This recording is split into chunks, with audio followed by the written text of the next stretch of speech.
Historically, when you look at fermentation reactions, in 1905 there was a major discovery.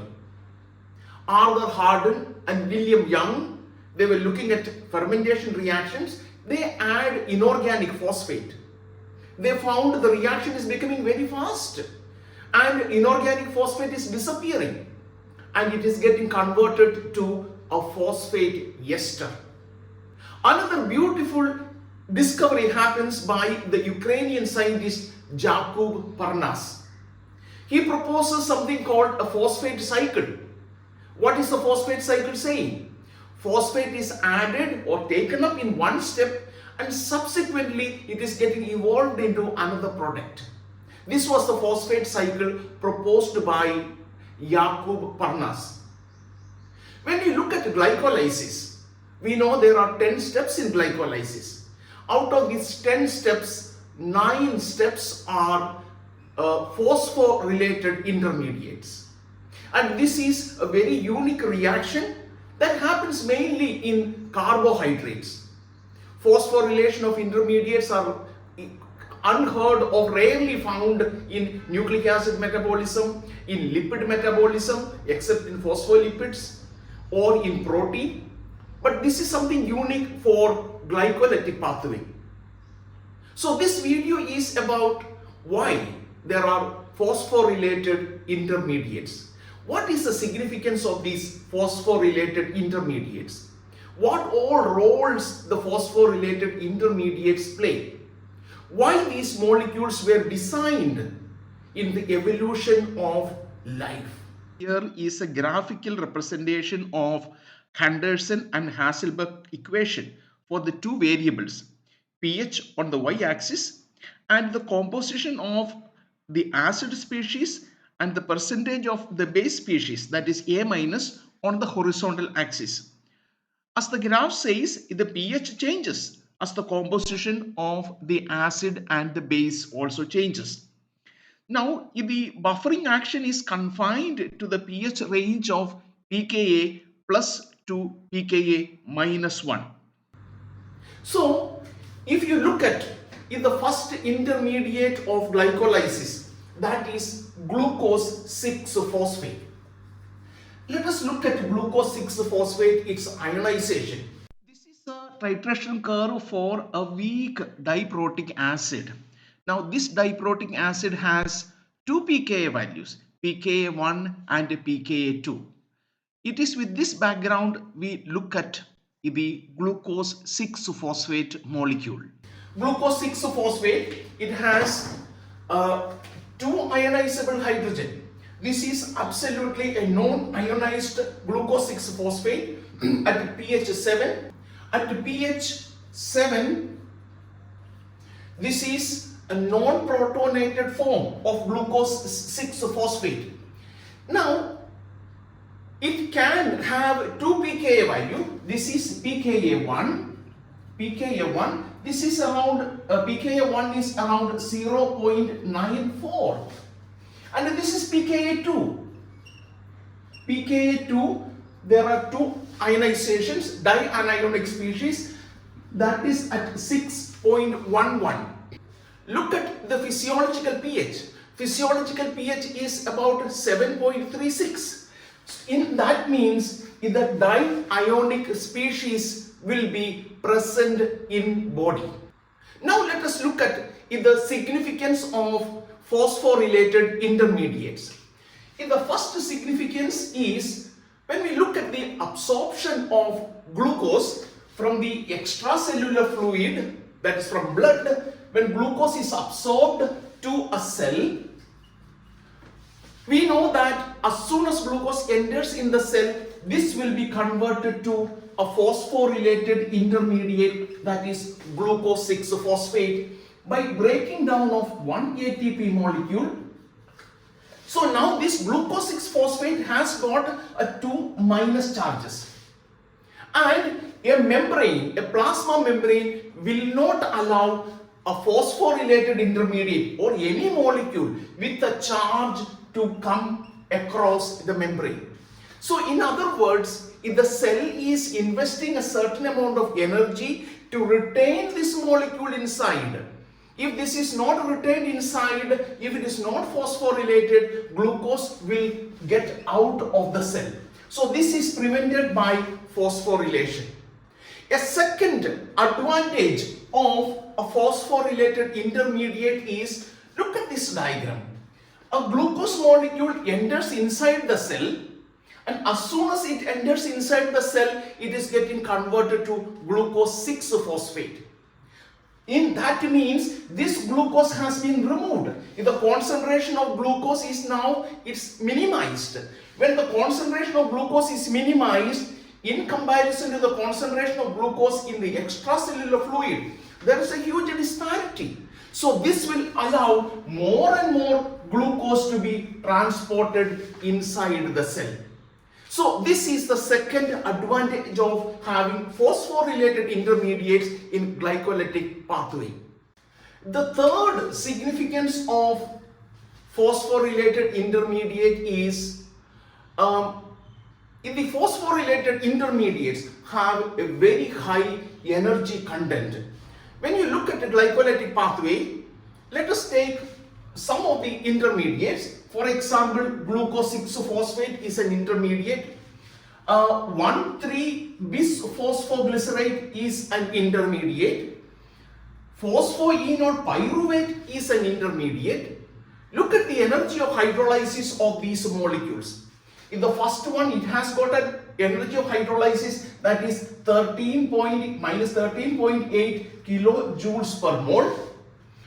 1,3-bisphosphoglycerate has an energy content of minus 49.4 kilojoules per mole. Phosphoenol pyruvate, that has an energy of hydrolysis of minus 61.9 kilojoules per mole. Look at the energy that is present in the phosphate ester bonds.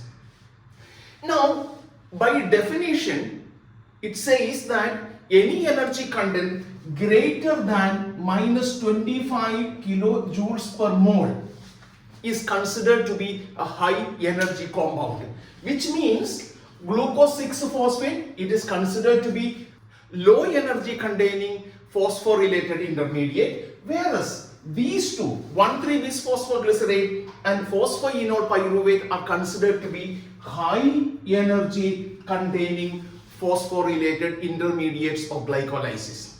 Glycolytic reactions in RBC. Delta G0 values are indicating what is happening in the standard conditions, whereas delta G values are showing what is happening in real condition in RBC. Now, in the three reactions, that is reaction number 1, 3 and 10, are demonstrating that there is a huge energy exchange happening, and these three reactions in reality drive the reaction forward. This is the reason we can encache the energy which is present in these molecules. We can convert them by coupling of reactions, but the ADP can be converted to ATP molecules. This is one of the significance of phosphorylated intermediates.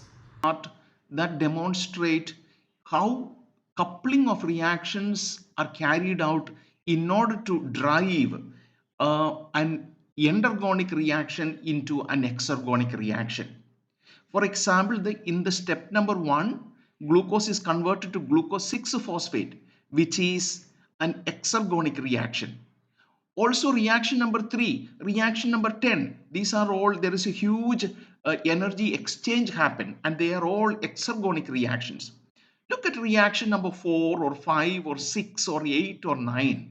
So they are all, these endergonic reactions are coupled with a subsequent exergonic reaction, so that the overall conversion of glucose to pyruvate molecules is made possible. The fourth significance of phosphorylated intermediates is it has an effect to decrease the activation energy of any enzyme catalyzed reaction. Every phosphorylated intermediate has a certain amount of charge, and this charge, this energy is capable of bringing down the activation energy, and it can drive the reaction forward at a faster rate. Now, if the real substrate for kinase reaction is magnesium ATP complex, and utilization of these phosphorylates can reduce the activation energy, and this facilitate the conversion of glucose to glucose 6-phosphate. A fundamental question that we need to raise now is phosphorylation an evolutionary advantage in order to reduce the E-act? Therefore, glycolysis can be quickened by these activated or phosphorylated intermediates. And another point that we need to understand in the significance of the phosphorylated intermediates is many of these phosphorylated intermediates are excellent regulators of metabolism. Take, for example, glycolysis itself. We know that glucose 6-phosphate is getting converted to, ultimately it is getting converted to fructose 1,6-bisphosphate. Fructose 1,6-bisphosphate is a potent stimulator of, at the end, the last reaction of glycolysis. That is, it is an activator of the pyruvate kinase reaction. Similarly, there is another intermediate, that is fructose 2,6-bisphosphate. This is an activator of an enzyme here, that is PFK, PFK1. It is an activator of PFK1. Similarly, fructose 2,6-bisphosphate will inhibit an enzyme which is part of gluconeogenesis, that is fructose 1,6-bisphosphatase enzyme. This is the coordinated regulation of glycolysis and gluconeogenesis. See how these phosphorylated intermediates are also acting as regulators of glycolytic pathway. All these will happen in liver. Whereas when you look at muscle, glucose 6-phosphate is a potent inhibitor of the hexokinase enzyme. It inhibits hexokinase. So all these phosphorylated intermediates acts as inhibitors of glycolytic pathway. Very interesting. The last significance of phosphorylated intermediate is that effective regulatory mechanisms are possible when reactions are not at equilibrium. Look at the ratio of the product and the reactant in glycolytic pathway from the table. Shows the product to reactant ratio of all the glycolytic intermediates. So from the KE we will be able to calculate the delta G values of any reaction. When you look at that, we realize that a very good control mechanisms are possible because there is significant difference in the ratio of the product with the reactant. So these are some of the significances of phosphorylated intermediates which are uniquely seen in glycolytic pathway.